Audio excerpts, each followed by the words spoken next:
ছিলেন, আমরা ওনার সাথে ছিলাম, আমরা ওনাকে অনুরোধ করেছিলাম, আপনি আজকে ঘেরাওয়ের মধ্যে পড়েছেন,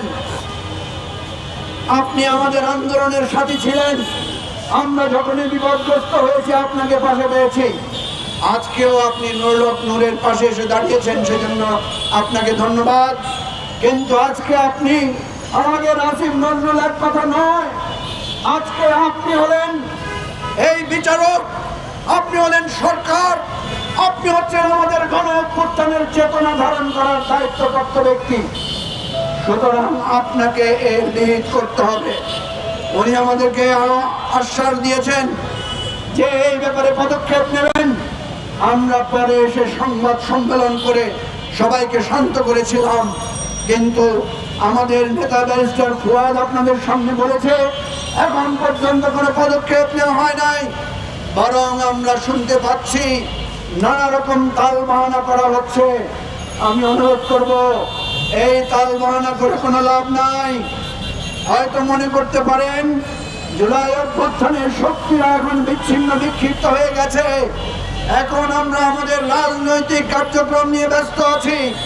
হুঁশিয়ার করে দিয়ে বলতে চাই, আপনারা যদি শেখ হাসিনার মতো করে বাংলাদেশের মানুষকে বিবেচনা করেন, আপনাদের পরিণতি ইয়াহিয়া খান আর হাসিনার চাইতে হবে।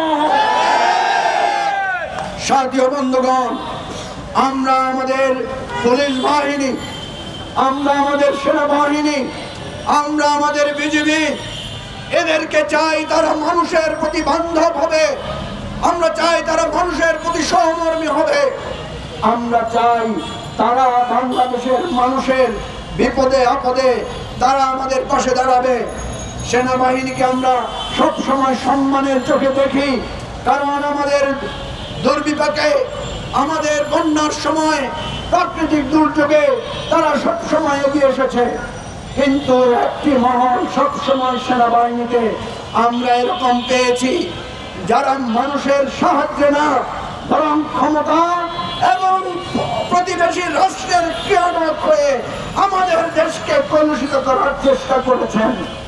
আমরা তাদেরকে চিহ্নিত করব, তাদেরকে প্রকাশ করব এবং তাদের মুখোশ উন্মোচন করব। আমাদের পবিত্র সুশৃঙ্খল বাহিনীতে এই ধরনের বেঈমানদের কোনো জায়গা হতে পারে না। সাথী বন্ধুগণ,